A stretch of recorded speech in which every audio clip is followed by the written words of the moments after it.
What do you hope to see when a girl group debuts? This time I want you, like it's magnetic. Fresh, fun, teenage energy? If that's your answer, then you've found the right group. ILLIT. The year 2024 opened with K-pop drowning in its own ambition. aespa dove into multiverse stories mixing real and virtual worlds. IVE ruled their royal kingdoms with regal concepts. G-idol built entire mythologies around self-producing credibility. NewJeans had captured hearts with Y2K minimalism, but even they leaned on throwback vibes and polished aesthetics. Every debut required a backstory. Every concept needed layers. Every group demanded a universe to exist within. The industry treated complexity as creativity, chasing bigger and bigger ideas. Into this landscape stepped JTBC and HYBE with Are You Next?, a survival show hunting for something the market had forgotten. Not the most technically perfect performers, not the most elaborate concept designers, but girls who could simply connect. 22 trainees entered the competition. The judges looked for raw potential over polished perfection. In the end, 6 girls had made it through. Yuna, with a calm confidence that set her apart. Minju, whose smile could light up stages. Wonhee, carrying herself with natural grace. Mocha, bringing effortless charm that drew people in. Iroha, whose dance skills spoke louder than words. And Youngso, whose expressive honesty caught everyone's attention. But something shifted in the final moments. The lineup changed. Youngso left right before debut and would eventually join All Day Project. Now, the 5 remaining girls would step on stage, ready to show a brighter, lighter side of K-pop. On the 25th of March 2024, ILLIT debuted with Super Real Me, and they flipped rookie expectations by showing the world their super real selves. This time I want Magnetic arrived without fanfare, without elaborate teasers building mythologies, without press conferences explaining complex concepts. The song opens with a simple confession. Baby, I'm just trying to play cool, but I just can't hide that I want you. No digital avatars, no royal bloodlines, just 5 teenagers, refreshingly straightforward, admitting their crushes without any push and pull games, riding a groove that borrows from Y2K pop without drowning in nostalgia. The choreography looked effortless. Where other groups performed with military precision, ILLIT moved like they were dancing in their bedrooms. The styling felt natural. Oversized hoodies, comfortable jeans, the kind of clothes actual teenagers wore when they wanted to look cute without trying too hard. But the numbers told a different story about this supposed simplicity. Within hours, Magnetic had hit 10 million views on YouTube. The track swept music shows and achieved 73 perfect all kills, making them only the second group in K-pop history to achieve PAK status with a debut single. By April, they had become the first K-pop act to enter the Billboard Hot 100 with their debut album, landing at number 91. The industry watched in confusion. How had 5 girls with no elaborate concept and no universe-building mythology achieved what groups with years of preparation struggled to reach? The answer lay in what they removed rather than what they added. Magnetic worked because it sounded like how falling in love actually felt. Awkward, exciting, simple, and completely consuming. The B-sides on Super Real Me continued this approach. My World explored teenage curiosity, Midnight Fiction captured late-night imagination, and Lucky Girl Syndrome tapped into Gen Z confidence culture. Each track felt like diary entries set to music.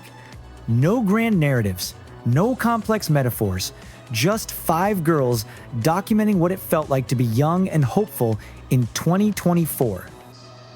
Just as ILLIT were settling into their own style, they learned that even keeping things simple wasn't always simple. In April 2024, Min Hee Jin, the creative director behind NewJeans, accused B-Lift Lab of copying her group's concept, styling, and music. The issue took over social media, with netizens picking apart every visual, styling choice, and song detail. It was a strange twist. ILLIT were accused of copying when their whole appeal was just being themselves. The controversy showed how messy the industry could get, where apparently even being naturally teenage was treated like someone else's property if they had done it first.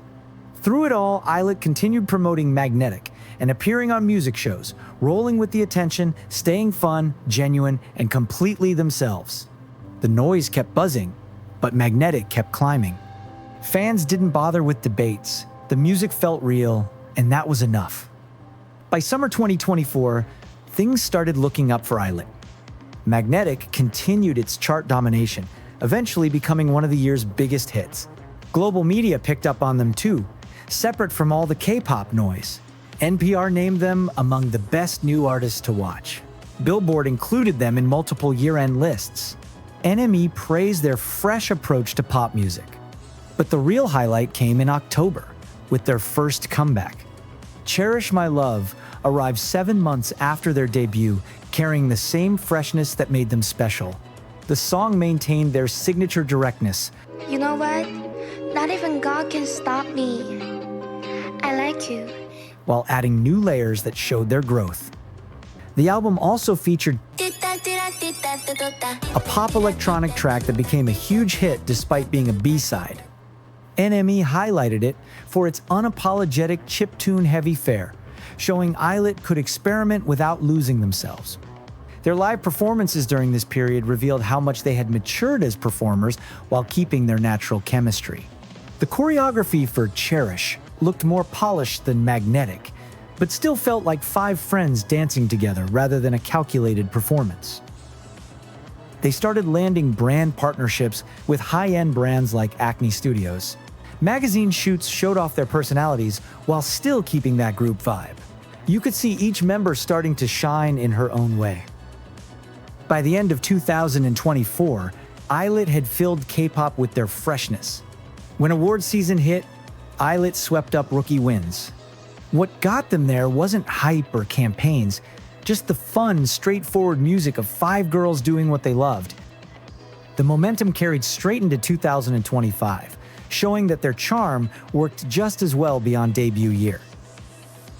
February brought something special. Almond Chocolate, their first original Japanese song released on Valentine's Day as part of the soundtrack for the live-action movie It Takes More Than a Pretty Face to Fall in Love.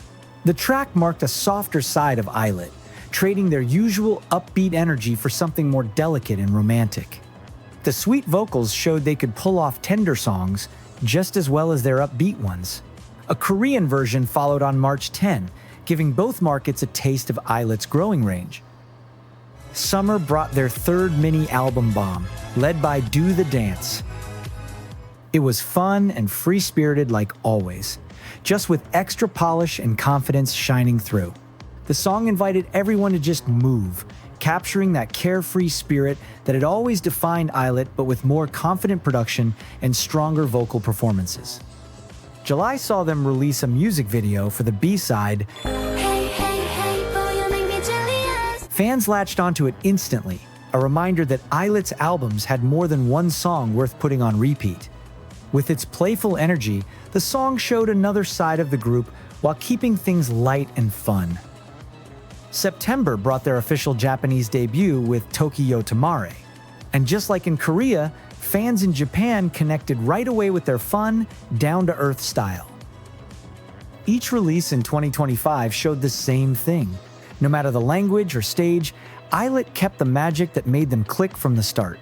At the end of the day, it still felt like 5 friends making music they actually wanted to hear. ILLIT's story shows what K-pop had started to forget in all the layers of concepts and marketing. They walked into a scene obsessed with bigger worlds and deeper mythologies, but chose to keep it simple. Where others built universes, ILLIT offered songs that felt like diary pages. While other groups chased trends, ILLIT just trusted their instincts. The result was clear. Fans connected, charts responded, and even global media noticed. Their influence spread naturally, not because of heavy campaigns, but because the music felt real. ILLIT reminded K-pop that sometimes the most refreshing thing is also the simplest. 5 girls having fun, making songs they'd actually want to listen to, and that was enough. Their story is still being written, but it's already changed how people see what a rookie group can be. Proof that sometimes all it takes is fresh teenage energy to flip the script. ILLIT dared to be bold. Will you?